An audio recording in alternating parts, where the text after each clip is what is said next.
مساء الخير، أتمنى أن تكونوا بخير وعلى خير.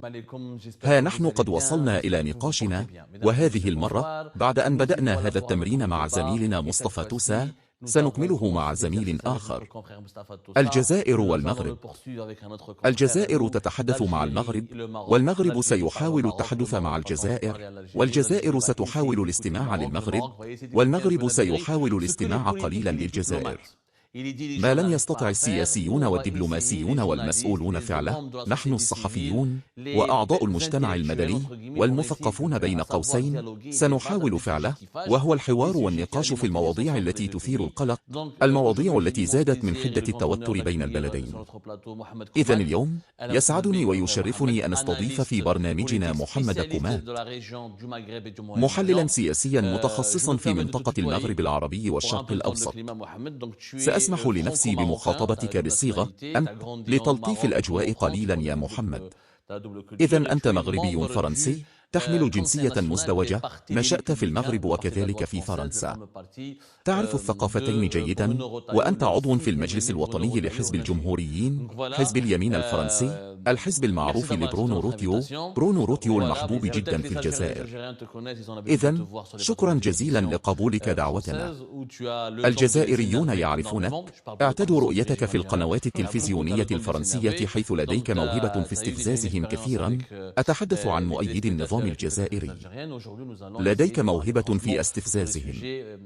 إذن لديك تجربة سابقة مع المشاهدين والمشاهدات الجزائريات. اليوم سنحاول التحدث بصراحة عن المواضيع التي تثير القلق في المغرب العربي، وخصوصا في ضوء تطور الحرب بين إيران وإسرائيل. نعرف أن هناك الجدار الرملي، تلك منطقة عسكرية لا يحق لأحد الذهاب إليها، يعني إذا مر أحد من هناك خطر الموت الذي يمكن أن يصل إلى أكثر من 100%. إذن هذه حاجة عادية جدا، يحق لهم عادة إطلاق النار مباشرة، لأنه بعد الجدار الرملي توجد منطقة صغيرة، عادة 20% تقول جبهة البوليساريو إنها تسيطر عليها، ولكنهم كانوا يمرون للذهاب إلى موريتانيا، لم يكونوا يتجهون نحو شمال الجدار الرملي هناك. في الواقع يدعون أنهم يسيطرون عليها، ولكنهم لا يسيطرون على أي شيء، هذا فقط لأن المغرب لديه الجدار الرملي هناك. وبالتالي من الطبيعي أن تكون هذه المنطقة بأكملها معسكرة، فيها قنابل، فيها دبابات، كل شيء.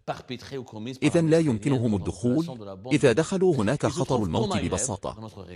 جبهة البوليساريو لا تسيطر على أي شيء، هم في تندوف، هم في الجزائر، ليسوا في الصحراء الغربية حاليا.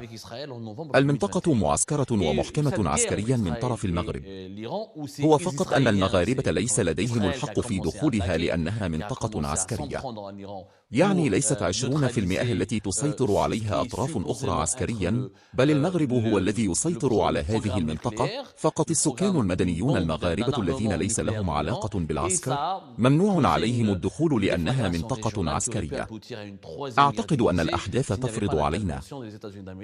الحرب بين إيران وإسرائيل جددت النقاش حول العلاقات التي يجب أن تكون لدول المنطقة مع إسرائيل. إسرائيل التي تعاني اليوم من نقص كبير في صورتها، يعتبرونها الشيطان المطلق بسبب الفظائع التي لا تسم، يجب أن نقولها، الفظائع التي ارتكبها الجيش الإسرائيلي ضد سكان قطاع غزة. والمفارقة هي أن في المغرب العربي، في منطقتنا، المغرب لم يغير فقط علاقاته مع إسرائيل، بل وقع اتفاق تعاون عسكري مع إسرائيل في نوفمبر 2021. وهذه الحرب بين إسرائيل وإيران، حيث بدأت إسرائيل الهجوم، وبدأت تستهدف إيران لإزالة ما يفترض أن يكون البرنامج النووي، برنامج القنبلة النووية، السلاح النووي الإيراني. وهذا تسبب في انفجار إقليمي كان يمكن أن يؤدي إلى حرب ثالثة مقنعة لولا تدخل الولايات المتحدة الأمريكية التي عادت، والتي فرضت اتفاق سلام أو وقفة مؤقتة حتى يثبت العكس. كما نقول، الهدف من هذه التمثيلية هو تأخير البرنامج النووي لإيران قليلا، وأؤكد جيدا على كلمة تأخير، لأن ما حدث تقنيا هو هذا ما حدث. قصفوا 3 مواقع نووية، فوردو، حيث لا نعرف بالضبط ما إذا كان الموقع قد دمر أم لا. إذن احتمال كبير حسب المختصين وحسب المعلومات الاستخباراتية الأمريكية يقولون لا، لم يدمر. قصفوا أصفهان والموقع الآخر نطنز وتم تدميرهما. ولكن هناك موقع آخر أعرفه أنا اسمه كوهان الذي يقع بالقرب من موقع فوردو. لم يتم، لم يقصف إطلاقا، لم يقصف حتى. هناك مواقع أخرى لا أعرف أسماءها على الإطلاق، مواقع أخرى مخفية لم تقصف لا من طرف الجيش الإسرائيلي ولا من طرف الجيش الأمريكي. إذن البرنامج النووي، إذا كانت إيران لديها الإرادة ستكمله. إذا كانت لديها الإرادة، وفوق هذا نعرف جيدا أنه حتى قبل القصف عندما أرادت الولايات المتحدة الأمريكية تجنب مشكلة إقليمية على مستوى الإشعاعات النووية، إذن طلبوا من الإيرانيين أن يضعوا مخزون اليورانيوم المخصب بنسبة 60% في مكان آمن، لأنكم تعلمون جيدا إذا قصفتم مخزون اليورانيوم سيخلق إشعاعات قد تصل حتى إلى إسرائيل، وسيصاب الناس بأمراض السرطان وأمراض مدى الحياة. إذن هذه مشكلة كبيرة أرادت الولايات المتحدة الأمريكية تجنبها بأي ثمن. إذن رأوا في الصور الفضائية أن الشاحنات حركت اليورانيوم المخصب بنسبة 60%. هي تمثيلية بالتأكيد. لماذا هذه التمثيلية؟ هذه التمثيلية قد تكون قناة الجزيرة قد شاركت فيها أيضا، لأنه غريب جدا أن قناة رأيتها أنا أجد فيها صورا فضائية لطائرات بي 2 سبيريت متواجدة في المقر الأمريكي 24 ساعة قبل. يعرضون لهم في الصور انظروا جيدا إلى الطائرات هكذا سيداتي وسادتي، يعني يقولون إن الأمريكان سيضربون هذه الليلة ببساطة. الإيرانيون يعرفون كل هذا. كل هذا كان تمثيليا. بعد ذلك كما قلت لك هناك 3 أمور: أهداف التمثيلية الأمريكية الإسرائيلية. 1. تأخير البرنامج النووي. أعتقد أنهم نجحوا قليلا في تأخيره، لأن الإيرانيين سيفكرون 1000 مرة. سيقولون هل سنكمل برنامجنا؟ أم إذا خاطرنا قد يسقط الأمريكان النظام بقوتهم؟ يعني هذه الحرب كانت مجرد تحذير لإيران ببساطة. 2. إنقاذ موقع بنيامين نتنياهو، لأن بنيامين نتنياهو اليوم في مأزق سياسي.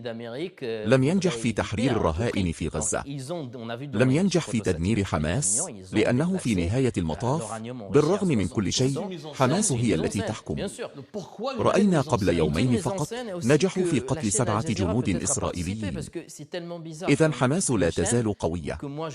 3. إظهار قوة الولايات المتحدة الأمريكية، لأن ما فعله دونالد ترامب هذا الأسبوع كان استعراض قوة. أراد أن يظهر للعالم انظروا إلى هذه الطائرات بي 2 سبيريت، انظروا كيف تبدو، إنها مخيفة.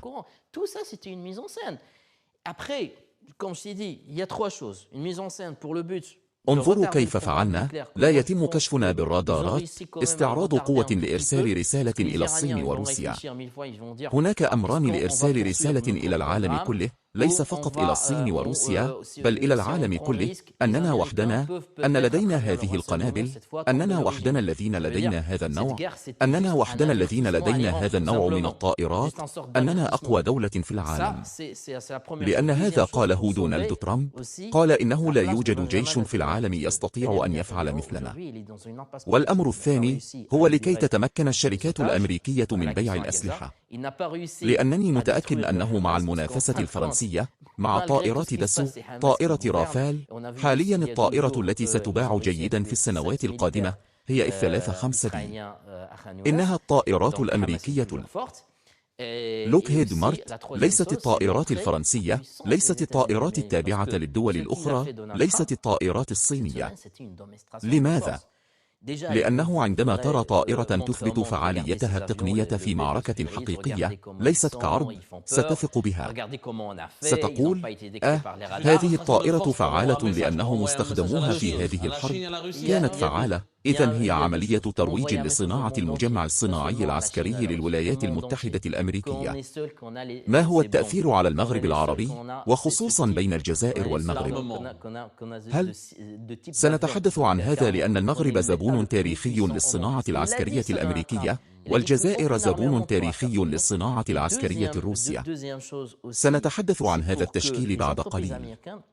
ولكن بالفعل المسؤولون المغاربة، النخب المغربية، وبما أن الجزائريين ليس لديهم وصول لهذا النوع من المعلومات، كيف يفكرون اليوم؟ هل يعيدون التفكير في موقفهم بخصوص إسرائيل أم لا؟ لا، بسبب إسرائيل بنيامين نتنياهو التي تهاجم كل شيء، التي تعتدي على كل شيء، التي لا تريد السلام في غزة. ما هو مستقبل العلاقات بين المغرب وإسرائيل؟ أعتقد أن هذا السؤال قد حسم بالفعل لعدة أسباب. أولاً، يجب أن نفهم شيئاً حتى السكان في العالم يجب أن يفهموه. إسرائيل دولة ذات سيادة موجودة بعلمها، بشعبها، بعاصمتها. هي دولة معترف بها من طرف الأمم المتحدة وجميع الهيئات الدولية منذ عام 1948. إذن الذين يقولون إن إسرائيل ستختفي،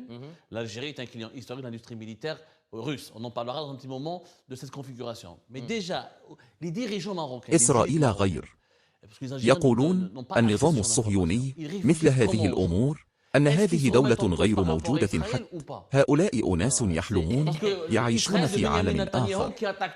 أنا أفضل أن أعيش في الواقع. إسرائيل دولة موجودة اليوم. إذن هذا السؤال أعتقد أنه حسم بالفعل. المغرب لم يوقع اتفاقيات إبراهيم لسبب بسيط، لأن المغرب كانت لديه علاقات دبلوماسية منذ ظهور إسرائيل. كان هناك دائما في تل أبيب مكتب تمثيل دبلوماسي. مكتب تمثيل دبلوماسي إسرائيلي عربي كان موجودا منذ فترة طويلة. الجواز الإسرائيلي كان دائما معترفا به لدخول المغرب. لم تكن هناك مشكلة دبلوماسية، والتبادلات التجارية كانت موجودة بالفعل. أتذكر جيدا عندما كنت صغيرا في مراكش في ساحة جامع الفنا، كنت أرى التمر الإسرائيلي يباع، وحتى البائع عندما أسأله أقول له هذا التمر كبير من نوع المجهول، يقول لي جاء من إسرائيل. إذن هذا كان في التسعينات. إذن كانت هناك تبادلات تجارية لم تكن مخفية. إذن من الناحية العسكرية منذ التسعينات كان دائما هناك تعاون عسكري، خصوصا في القواعد العسكرية المغربية.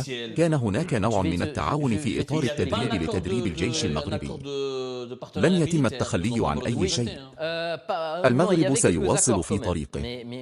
بالفعل بخصوص إيران، المغرب ليس لديه علاقات دبلوماسية مع إيران. العلاقة مقطوعة منذ فترة طويلة بسبب ليس فقط سياسية، ولكن أسبابا مرتبطة بالدين.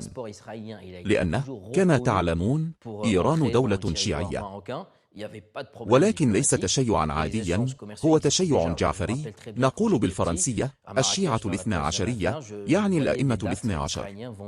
ولكن هو تشيع أرادت إيران تصديره إلى منطقة الخليج بأكملها، وحتى في وقت من الأوقات حسب السلطات المغربية أرادت تصديره حتى للمغرب وزعزعة استقرار المغرب. وعندما نتحدث عن التشيع الجعفري، يعني أنه تشيع مرتبط بالسياسة، ليس مرتبطا بممارسة الدين. يعني سياسيا يجب أن يكون لديك مرشد أعلى. هذا صراع موجود منذ عهد الملك الحسن الثاني، لأنه هو أول من استقبل الشاه بعد الثورة الإيرانية عام 1979، الثورة الإسلامية.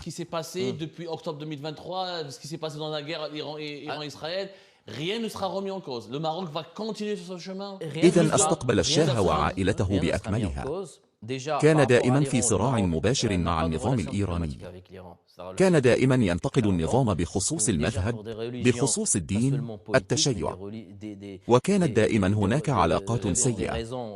ولكن في وقت من الأوقات في عهد حزب العدالة والتنمية، الحزب الإسلامي في المغرب، كان في عام 2012 أو 2013 شيء من هذا القبيل، المغرب قطع العلاقة نهائيا. يعني لم يكن هناك حتى سفير أو ممثل دبلوماسي لإيران في الرباط. أمر آخر لا أستطيع تأكيده بالتأكيد، ولكن حسب ما قاله المغرب، السلطات تقول إن إيران متورطة في دعم البوليساريو من خلال تدريب ميليشيات مسلحة. بالنسبة للنظام السوري، يمكننا القول إنه موثق، نعم، بالنسبة لدمشق. لأنه إذا رأينا الممثل مثلا كل مرة للنظام القديم لبشار الأسد في الأمم المتحدة في مجلس الأمن، دائما ينتقد المغرب بخصوص الصحراء، وفي نفس الوقت دائما يدعم بقوة جبهة البوليساريو والنظام الجزائري. هنا بخصوص سوريا، نعم، ولكن عندما نتحدث عن سوريا، من يدعم سوريا من الخلف؟ حزب الله والنظام الإيراني، هم كلهم في نفس الدائرة. إذن هذا منطقي جدا. بعد ذلك، إذا طلبت اليوم من النظام الإيراني أو حزب الله، طلبت منهم ما هو رأيكم مثلا في سؤال الصحراء والنظام الجزائري وهكذا، سيقولون كلهم بدون استثناء أنهم يدعمون النظام الجزائري وأنهم 100% مع جبهة البوليساريو. إذن ليس لدينا فعلا حاجة لأدلة مادية بخصوص هذا. كلام الممثلين والمسؤولين كاف جدا. هذا رمي بعض الشيء، لن أقول مضحك، أن في يوم من الأيام إسرائيل ستهاجم الجزائر. ولكن بصراحة، إذا ذهبت اليوم إلى تل أبيب وسألت أين تقع الجزائر، سيقولون لا نعرف حتى. ليسوا مهتمين الحكومة الإسرائيلية أو الشعب الإسرائيلي بالجزائر حتى أين تقع. إذن لا، ولكن واضح جدا أن النظام الجزائري يستخدم فقط الدعاية للصراع اليهودي الإسرائيلي من أصل جزائري الذين يعيشون في إسرائيل.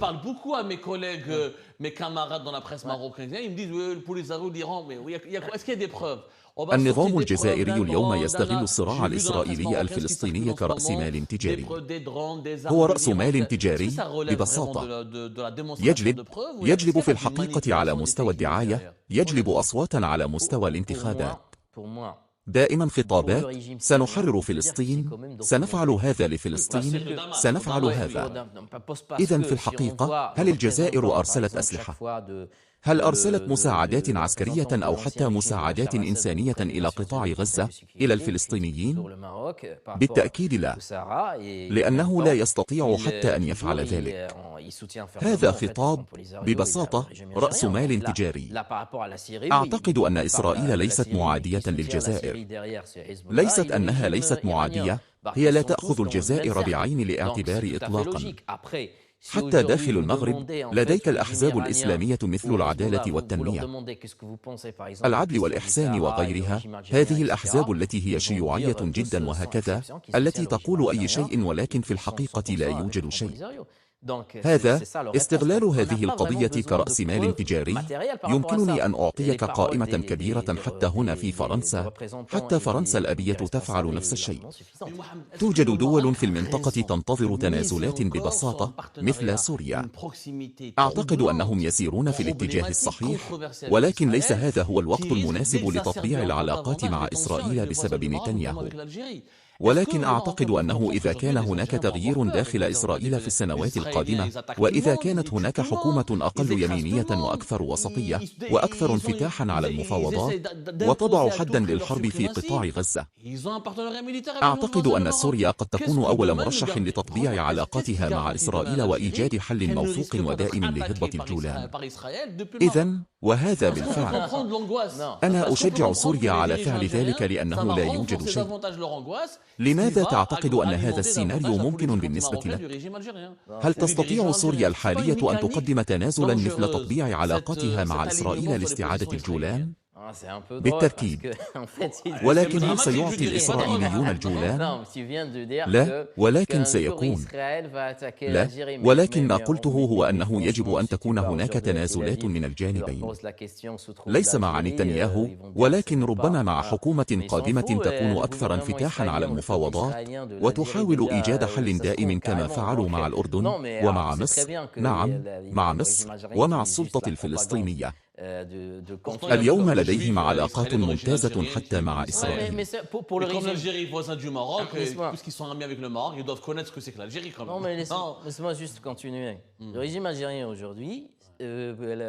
السلطة الفلسطينية تعترف اليوم بإسرائيل.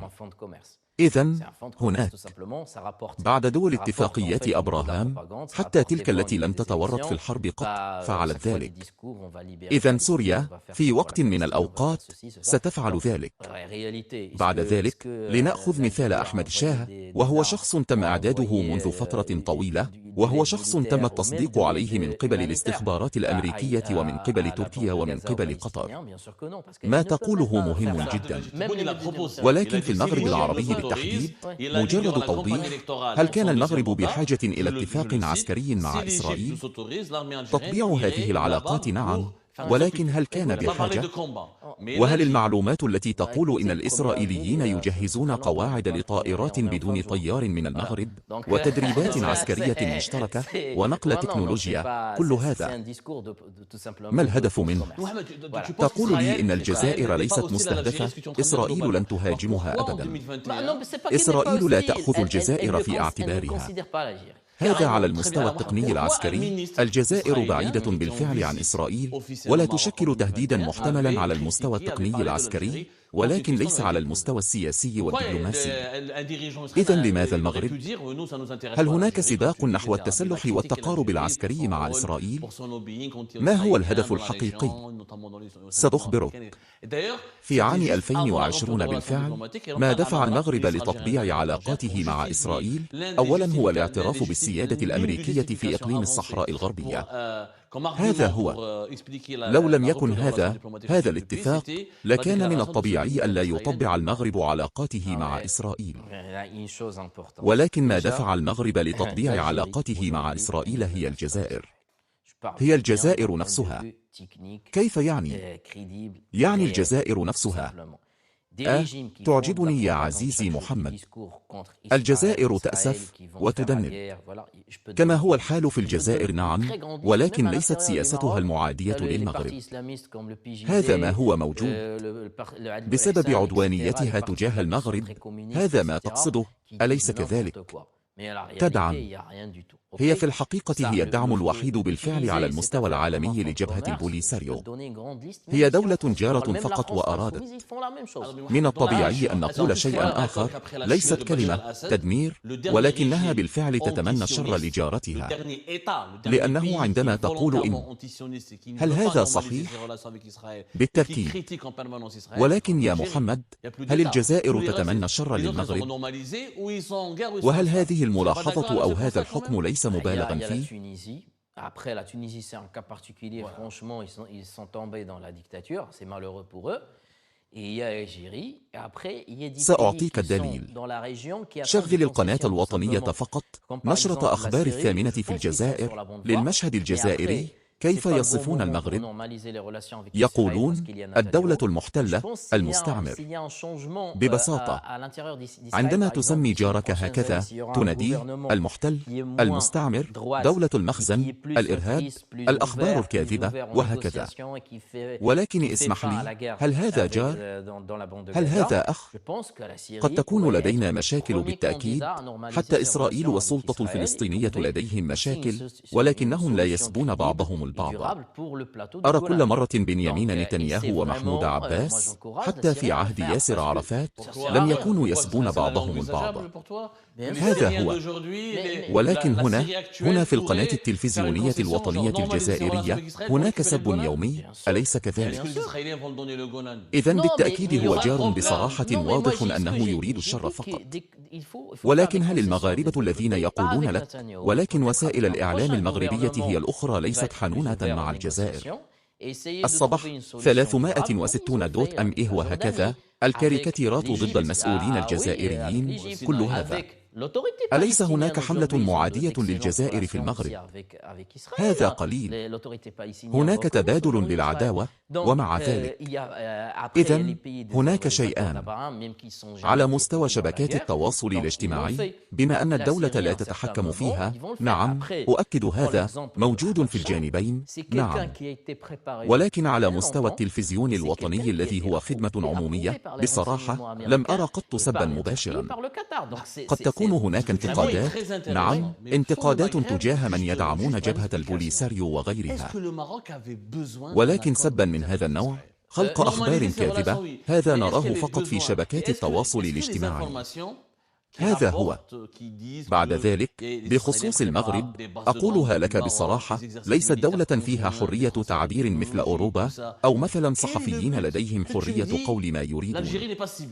هناك أيضا رقابة كبيرة في المغرب، لا توجد حرية تعبير كبيرة بشكل عام. هذا هو.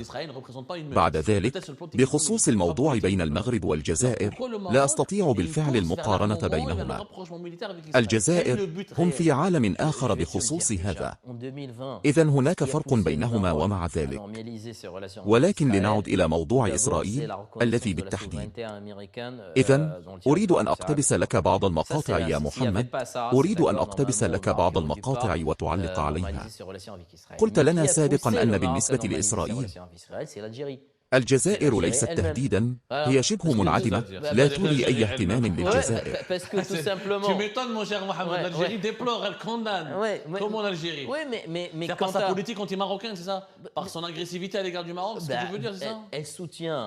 إذن أقتبس لك مع ذلك محللا سياسيا إسرائيليا، ميير المصري، وهو لوبيست معروف فرانكوفوني، يتنقل بين فرنسا والجزائر. فرنسا وإسرائيل، أعتقد فرنسا وإسرائيل، والذي ينشر دائما بانتظام محتوى مؤيدا لإسرائيل، والذي يقوم بلوبيين بخصوص العالم الأكاديمي لصالح إسرائيل. هو يعتقد أن اليوم إيران وغدا هي الجزائر. إسرائيل تحارب الإرهاب.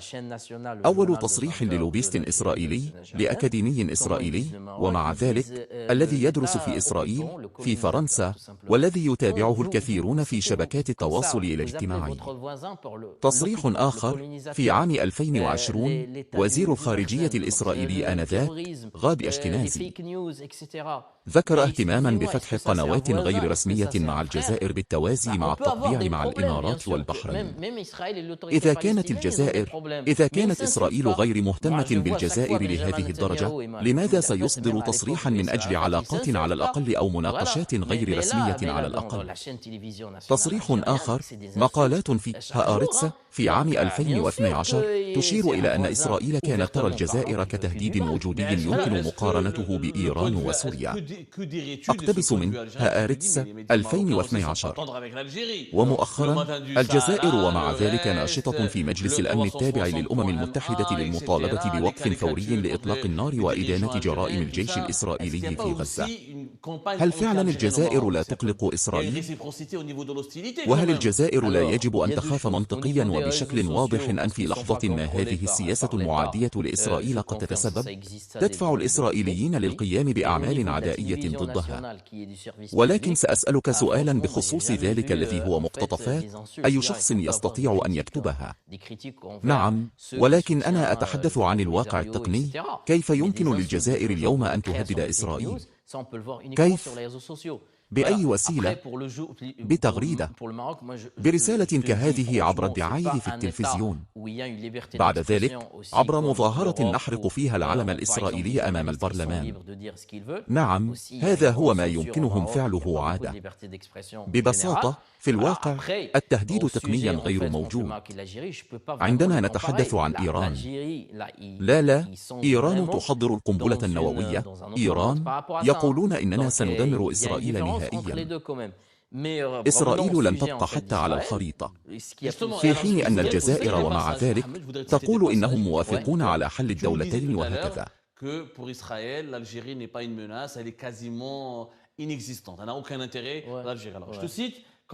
هذا هو.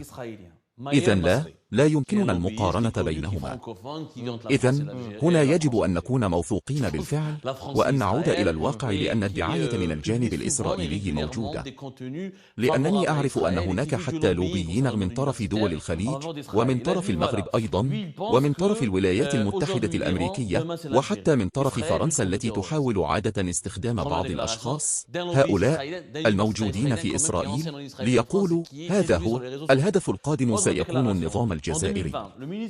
لأنه نعم، بالفعل النظام الجزائري هو سبب مشكلة في منطقة البحر الأبيض المتوسط ببساطة لعدة دول. هذا يمكننا التحدث عنه بالتفصيل، ولكن على أي حال بالنسبة لإسرائيل مباشرة حتى الآن لا. الإسرائيليون لا يعرفون حتى أين تقع الجزائر، أليس كذلك؟ إذن هذا هو الواقع. إذن تحدثت سابقا عن المستعمر وهكذا، وهذا يعود إلى مشكلة قضية صراع الصحراء.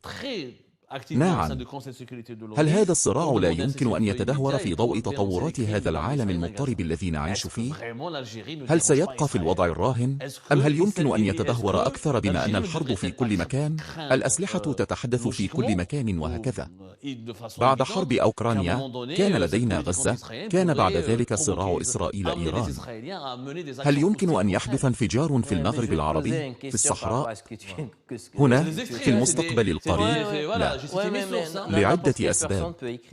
بعد ذلك إذا لخصنا هذا، إذا المغرب هو أراد حل المشكلة عبر الحرب، لكان علينا أن نرى حربا منذ فترة طويلة. إذن المغرب لا، هو بعيد جدا عن هذه الدعاية، حيث يمكنني القول في الحقيقة إن الوضع هو الدخول في حرب مع الجزائر. رأينا مثلا حتى ما حدث قبل عامين على الحدود مع الجزائر في مدينة السعيدية. هذا هو، كان هناك شخصان فرنسيان كان على دراجة مائية، دخل وتم إطلاق النار عليهما بدم بارد من طرف الجيش الحدودي الجزائري، وكانت هناك جثة لم يتم استرجاعها إلا بعد أشهر، وشخص آخر تم سجنه هكذا فقط لأنه دخل الحدود، في حين أن من الطبيعي أن يكون هذا.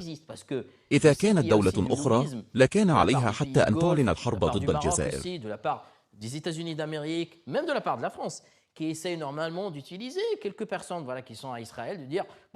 في حين أن المغرب وقعت حادثة سابقة أيضا، سائق الشاحنات الجزائريون، سائق الشاحنات الجزائريون في الصحراء الغربية. إذن الذي تم، الذي كان سيتم اغتيالهم، وهذا ما تؤكده السلطات الجزائرية من طرف طائرات بدون طيار تابعة للجيش المغربي. إذن سائق الشاحنات كان من الممكن أن يشعل العداوة أيضا. إذن تقنيا لا أستطيع أن أعرف ما إذا كانت طائرة بدون طيار مغربية هي التي قتلتهم بالفعل، ولكن هناك شيء مهم في كل هذا. من الطبيعي أن يكون ممنوعا منعا كليا المرور من هذه المنطقة. نعلم أن هناك الجدار الرملي، تلك منطقة عسكرية لا يحق لأحد الذهاب إليها، يعني إذا مر أحد من هناك خطر الموت الذي يمكن أن يصل إلى أكثر من 100%. إذن هذا شيء طبيعي جدا، يحق لهم عادة إطلاق النار مباشرة، لأنه بعد الجدار الرملي توجد منطقة صغيرة عادة 20% تقول جبهة البوليساريو إنها تسيطر عليها، ولكنهم كانوا يمرون للذهاب إلى موريتانيا، لم يكونوا يتجهون نحو شمال الجدار الرملي هناك. في الواقع يدعون أنهم يسيطرون عليها، ولكنهم لا يسيطرون على أي شيء، هذا فقط لأن المغرب لديه الجدار الرملي هناك، وبالتالي من الطبيعي أن تكون هذه المنطقة بأكملها معسكرة، فيها قنابل، فيها دبابات، كل شيء. إذن لا يمكنهم الدخول، إذا دخلوا هناك خطر الموت ببساطة. جبهة البوليساريو لا تسيطر على أي شيء، هم في تندوف، هم في الجزائر، ليسوا في الصحراء الغربية حاليا. وتقنيا هل هناك نسبة 20% من الأراضي لا يسيطر عليها المغرب؟ هل هذا صحيح تقنيا؟ لا، هو يسيطر عليها عسكريا، فقط المغاربة لا يحق لهم الذهاب إليها لأنها منطقة عسكرية. خلاص، ليست 20% التي يسيطر عليها الآخرون عسكريا، بل هو من يسيطر على هذه المنطقة فقط السكان المغاربة غير العسكريين الذين لا علاقة لهم بالعسكر. السكان المدنيون لا يمكنهم الذهاب إليها لأنها منطقة عسكرية. إذا كان المغرب يسيطر عليها حتى، فلماذا لا تزال البوليساريو تقوم بعمليات عسكرية وهجمات في هذا الجزء من 20% حتى الجانب؟ لا تزال هناك اشتباكات حتى الآن.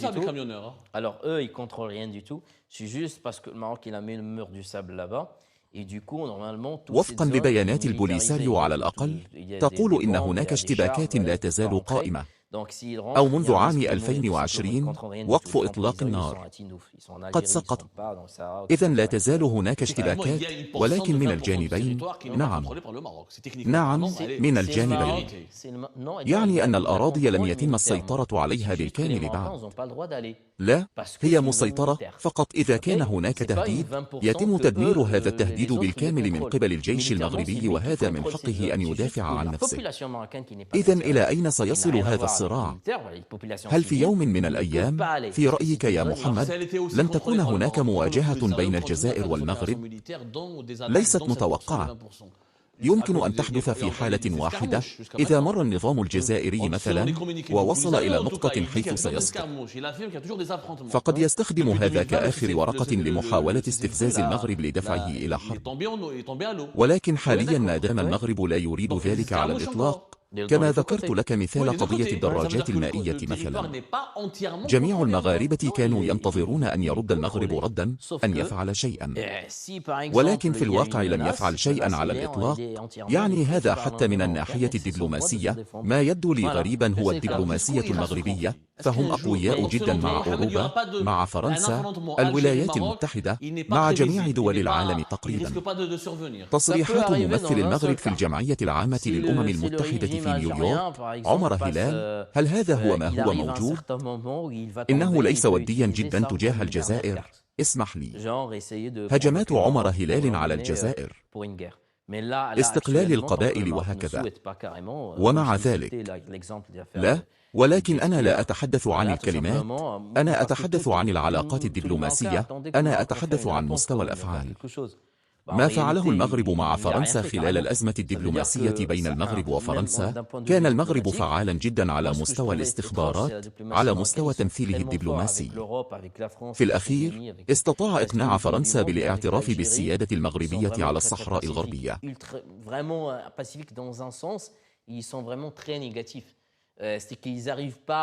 مع العلم أنه مع الجزائر لم يحاول أبدا القيام بدبلوماسية هجومية مثل إظهار القوة كما رأينا مثلا مع برونو روتيو. إذن الجزائر نظام عسكري في رأيي هو يعمل فقط بعلاقة القوة. هذا ما يبدو لي غريبا، ولكن بعد ذلك بالفعل أطلب منك طرح هذا السؤال على مسؤول مغربي مباشر، أو إذا وافقوا على المجيء إلى برنامجي سأطرح عليهم السؤال بكل سرور. هذا هو، تسأله لماذا الدبلوماسية المغربية لا تقوم بعلاقة القوة مع الجزائر؟ هذا هو سؤالي، وتفعلها جيدا مع الدول الأخرى. تحدثت سابقا عن المشكلة مع فرنسا، إذن أنت يا محمد مغربي فرنسي، أنت عضو في المجلس الوطني لحزب الجمهوريين الذي يلعب دورا مهما في هذه الأزمة مع الجزائر، والذي إذا لم أكن مخطئا تبنى غالبية أعضائه دائما موقفا مؤيدا للمغرب بدلا من أن يكون مؤيدا للجزائر بخصوص ملف الصحراء الغربية.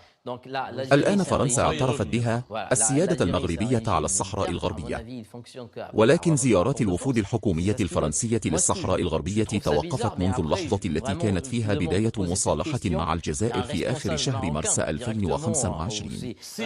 هل علاقة القوة بين الجزائر والمغرب وفرنسا لن تتوازن من جديد؟ هل العلاقات الدبلوماسية لن تعود إلى طبيعتها كما كانت من قبل بين فرنسا والجزائر إذا لم يتم إطلاق سراح بوعلام صنصال؟ إذن ما دام بوعلام صنصال الأمور لن تعود كما هي اليوم. يعني لم يعد المغرب هو المشكل بين الجزائر وفرنسا. نعم، في الأصل هو بوعلام صنصال، وبوعلام صنصال له علاقة بالمغرب. إذن إذا عدنا إلى الأصل فهو المغرب. خلاص، هو الاعتراف بالصحراء. وبعد ذلك في الواقع كانت هناك مراحل متتالية، كان الاعتراف وبعد ذلك كان اعتقال بوعلام صنصال، وبعد ذلك كانت قضايا المؤثرين الجزائريين، وبعد ذلك كانت قضية جوازات السفر الدبلوماسية وهكذا. نصعد ونهبط. ولكن فعلا القضية التي فجرت كل شيء هي قضية بوعلام صنصال. أعتقد في آخر الشهر لم يكن يجب أن يكون في السجن إذا لم تعترف فرنسا بالصحراء.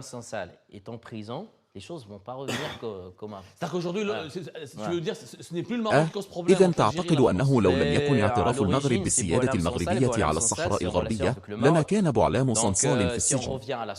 بالتأكيد نعم، لأنه بوعلام صنصال كان يدخل دائما إلى الجزائر بجواز سفر جزائري عدة مرات ولم يكن لديه أي مشكل أبدا.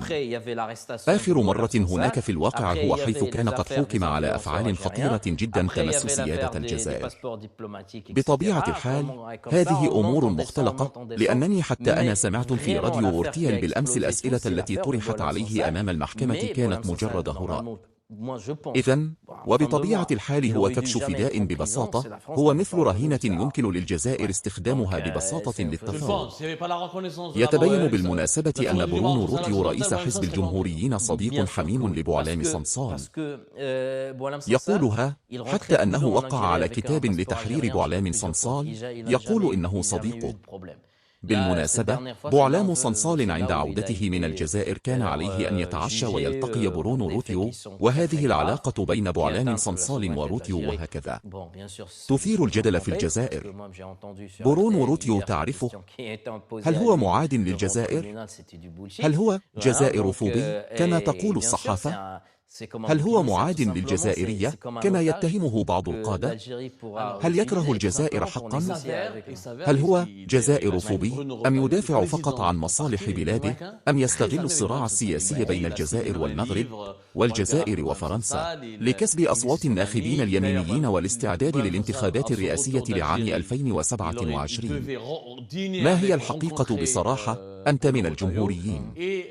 أولا سأقول لك أنا لست محاميا لبرونو روتيو، لكن سأخبرك ما هي الحقيقة وما أفكر فيه. برونو روتيو هو شخص يحب جدا المهاجرين المندمجين جيدا، المهاجرين سواء كانوا من أصول مغربية، جزائرية، إفريقية، آسيوية، لا يهم، ولكن المندمجين جيدا الذين يحبون فرنسا والذين يستوعبون قيم الجمهورية. فهمت؟ لذا لا ينبغي أن نقول إن لديه نظاما معينا أو أفكارا يمينية متطرفة أو أنه لا يحب الأجانب والمهاجرين وأمورا كهذه. لا، في الواقع حتى داخل مكتبه هناك العديد من الأشخاص من أصول جزائرية ومغربية، وسأعطيك حتى ذراعه اليمنى عثمان نصر وهو من الدار البيضاء، هو مغربي، هو فرنسي مغربي.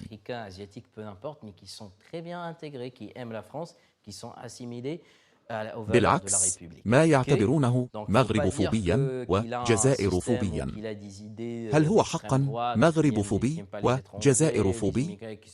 أبدا. هناك العديد من الجزائريين الذين يعملون معه في الوزارة، ولكنهم أشخاص مندمجون جدا مع قيم الجمهورية ويحبون فرنسا جيدا ولديهم ولاء كبير لفرنسا، مندمجون جيدا. ما لا يحبه هو الأشخاص الذين يثيرون الفوضى ببساطة والذين لا يندمجون مع الجمهورية والذين يرتبطون بدعاية النظام الجزائري. وسأقول شيئا مهما هنا، إذا تحدثت إلى أي شخص في الشارع ليس له أي علاقة بالسياسة هنا في فرنسا وسألته عن رأيه في النظام الجزائري سيقول لك ببساطة أمورا سيئة فقط. هذا هو. إذن النظام الجزائري مرفوض من قبل جميع السكان الذين ليس لديهم أي علاقة بالسياسة هنا في فرنسا، وليس فقط المعارضون، وليس فقط في الحقيقة. اليسار في فرنسا لا يرفض النظام الجزائري ومع ذلك دومينيك دو فيلبان لا يرفض النظام الجزائري ومع ذلك لا، ولكن هناك في قلب الجالية المغاربية العديد من الجزائريين الفرنسيين الجزائريين الذين يؤيدون النظام الجزائري. هو في الواقع غير محبوب عند جزء من الفرنسيين، ولكنه لديه أيضا مؤيدون عند فئة معينة من السكان، لأن ببساطة دومينيك دو فيلبان لديه انتخابات رئاسية وهو يبحث عن تمويل، إذن قد يكون لديه تمويل من أشخاص متعاطفين مع الأنظمة الجزائرية، إذن الله يعاونه. ونفس الشيء بالنسبة فرنسا الأبية. وبالمناسبة رأينا خلال عيد النصر 8 مايو كان هناك عرض برلماني فرنسا الأبية الذين ذهبوا إلى الجزائر في نفس يوم عيد النصر، أليس كذلك؟ ذهبوا إلى هناك لماذا؟ كان هناك حتى الاشتراكيون، ولكن يمكنني أن أعطيك حتى أسماء هؤلاء من اليسار الذين يحاولون عادة إقامة علاقات جيدة مع النظام للاستفادة من بعض التمويلات. هذه اتهامات خطيرة جدا، خطيرة جدا. هل ذهبوا رسميا؟ قالوا إنهم ذهبوا للاعتراف بالجرائم التي ارتكبها الاستعمار الفرنسي وتهدئة الذاكرة. هل كان هذا هو الدافع الرسمي؟ نعم، ولكن ذهبوا في يوم عيد النصر. هذا استفزاز تجاه فرنسا.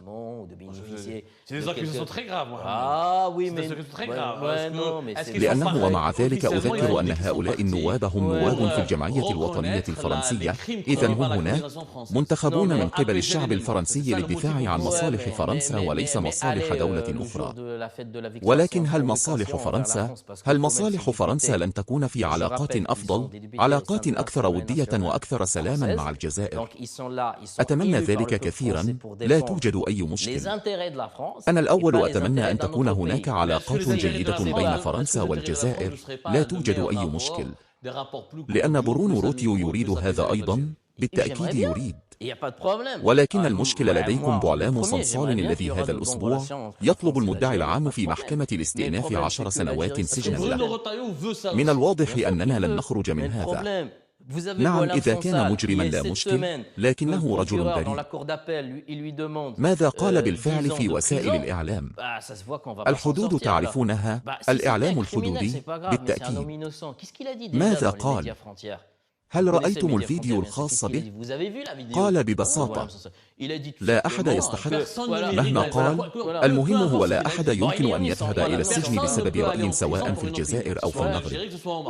لا، ولكن هذه ليست حتى رأيا قاله، هو حكى واقعا تاريخيا موجودا في جميع الكتب. يمكنك البحث في جوجل وستجده. يمكنه أن يقول ما يفكر فيه في الجزائر داخل الجزائر وحتى خارجها، ولكنه ليس مغربيا. لماذا وفوق كل هذا هو استغل جانبا تاريخيا لا يعرفه وأنا أعرفه جيدا. جامع الكتبية بني من قبل السلطان يعقوب المنصور في عهد الموحدين. خلاص متفقين. هو لم يبني فقط هذا، هو بنى الخيرلدة، هو بنى جامع الحسن، وكانت هناك 3 معالم تاريخية معروفة جدا في العالم فعلها.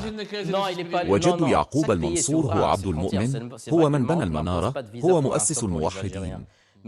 هؤلاء الناس كلهم في ذلك الوقت حيث ولد عبد المؤمن. ما هي الإمبراطورية التي كانت تحكم المغرب في ذلك الوقت؟ من كان؟ كان الموحدون واليوسفيون. ماذا كانوا يحكمون؟ كانوا يحكمون المغرب. في الواقع لم تكن هناك الجزائر، هي المغرب العربي. لا، ولكن بعد ذلك هل كانت هناك دولة جزائرية في ذلك الوقت؟ كانت دولة مغاربية.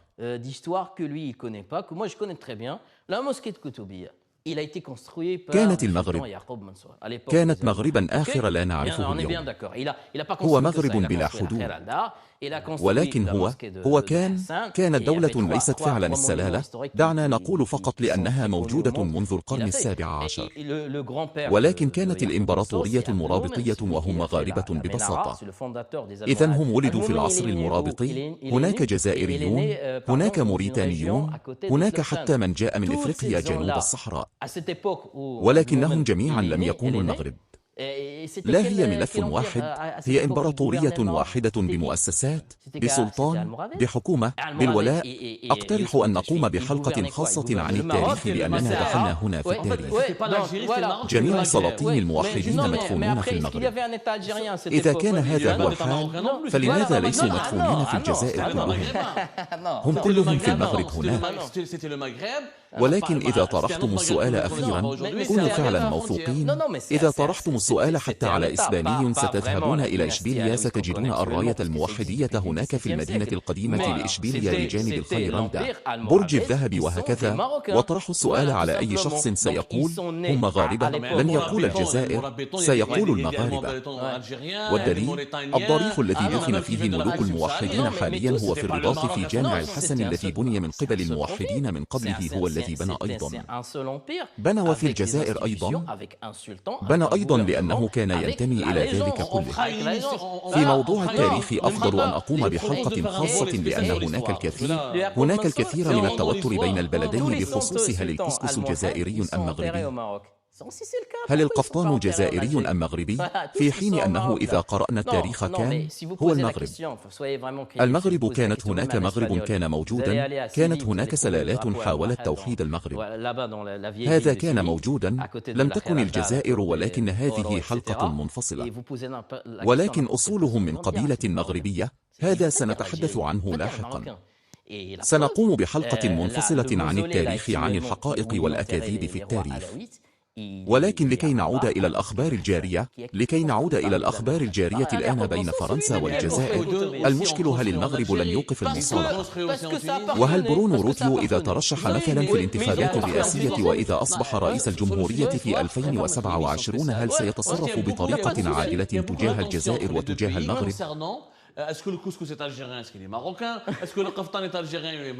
هل اليمين الفرنسي ليس مؤيدا جدا للمغرب على حساب الجزائر؟ أولا يمكنني القول إن اليمين والوسط وحتى يسار الحزب الاشتراكي كلهم متفقون اليوم أن علاقة القوة هي التي تعمل مع النظام الجزائري. لماذا؟ لأن الرأي العام الفرنسي متفق مع سياسة برونو روتيو. هناك أقلية صغيرة فقط موجودة داخل فرنسا الأبية، والحزب الشيوعي أقلية صغيرة تقول العكس. فهمت؟ إذا كان هناك وقت كان فيه الاعتراف، كان هناك استطلاع رأي لإبسوس خرج يقول إنه لا يوجد سوى حزب سياسي واحد ضد قرار إيمانويل ماكرون وهو فرنسا الأبية. جميع الأحزاب، أتحدث عن المتعاطفين والأعضاء كلهم بدون استثناء، تعرفون إبسوس موثوق جدا، وقد رأيت تقريره، كلهم مع المغرب. يعني ماذا؟ يعني أن الرأي العام مؤيد لقرار ماكرون. وبرونو روتيو ماذا سيفعل ليربح الانتخابات؟ سيتبع الرأي العام بالتأكيد، لن يتبع الأقلية التي هي مع فرنسا الأبية. هذا هو. إذن بعد ذلك الواقع هو من الخاسر ومن الرابح في هذه القصة. لأن ماذا تريد فرنسا اليوم؟ تريد إطلاق سراح بوعلام صنصال، تريد أن تكون لديها علاقات دبلوماسية جيدة مع الجزائر لتتمكن من التعامل تجاريا مع الجزائر، وحتى علاقة جيدة على مستوى التعاون الأمني بخصوص الإرهاب، الهجرة أيضا، وهكذا. لأن الجزائر لا تمنح تصاريح مرور، هي تسمح بطرد الأجانب المجرمين الموجودين في ليهرا اليوم، وهذا موضوع ساخن جدا بالنسبة للسكان الفرنسيين بشكل عام، والذي يستخدم كثيرا ويستغله اليمين المتطرف، والذي يعمل ضغطا كبيرا جدا على روتيو، لأن روتيو اليوم وزير الداخلية، وهو يعاني من ضغط كبير من طرف مارين لوبان من طرف اليمين المتطرف، لأنهم يقولون ببساطة إنه غير فعال، لا يستطيع الطرد. ولكن هل بممارسة سياسة عدائية ضد الجزائر أو النظام الجزائري يمكن أن يكون فعالا في الأخير؟ الجزائر قد تخاطر بسجن روتيو، قد تخاطر بإيذائه. لا، فرنسا لديها بالتأكيد الكثير من الدعم، لديها الكثير من الأمور التي يمكنها استخدامها ضد النظام الجزائري لممارسة الضغط. فقط ماكرون ووزير خارجيته تعرفون أنهما وسطيان بعض الشيء ببساطة. جان نويل بارو هو قادم من مودم، ليس لديه نفس عقلية اليمين، لا يريد أن يذهب بعيدا جدا، خصوصا أننا في فترة عام 2027 وولاية 2027 تقترب. إذن لا يريد أن يذهب بعيدا جدا، لأنه في بعض اللحظات سمعنا أن فرنسا تريد ببساطة الكشف عن حسابات الجنرالات، سمعنا أنها تريد الكشف عن ممتلكاتهم العقارية للصحافة. رسميا لا يوجد شيء رسمي، ولكن انتظر، هنا في فرنسا من الذي يسرب هذه المعلومات للصحافة؟ من؟ هو محيط ماكرون. هو محيط ماكرون المهم ليس بالضرورة ماكرون، ولكن محيط الذي يحكم هو الذي يسرب المعلومات للصحافة. أعتقد يا محمد أن شوطا ثانيا ضروريا.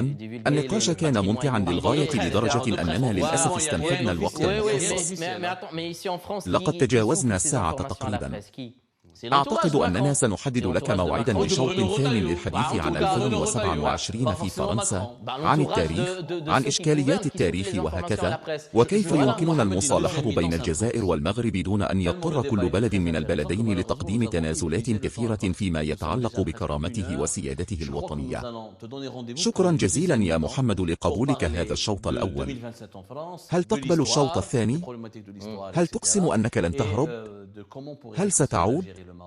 هذا هو سيداتي وسادتي، عندما يلتقي جزائري ومغربي يكون النقاش دائما حماسيا، دائما ساخنا، الوقت يمر بسرعة. هناك الكثير من المواضيع الشيقة. هذا يظهر أننا جيران طيبون وإخوة طيبون. لهذا السبب عندما نحب بعضنا البعض كثيرا، كما نقول بالفرنسية، من يحب كثيرا يعاقب كثيرا. شكرا جزيلا لكم على متابعتنا، وإلى اللقاء قريبا في الشوط الثاني من هذا النقاش الشيق. إن شاء الله سيكون موعدا دائما مع العديد من المحاورين المغاربة والجزائريين لمحاولة تبسيط النقاشات حول العلاقات المغربية. اعتنوا بأنفسكم.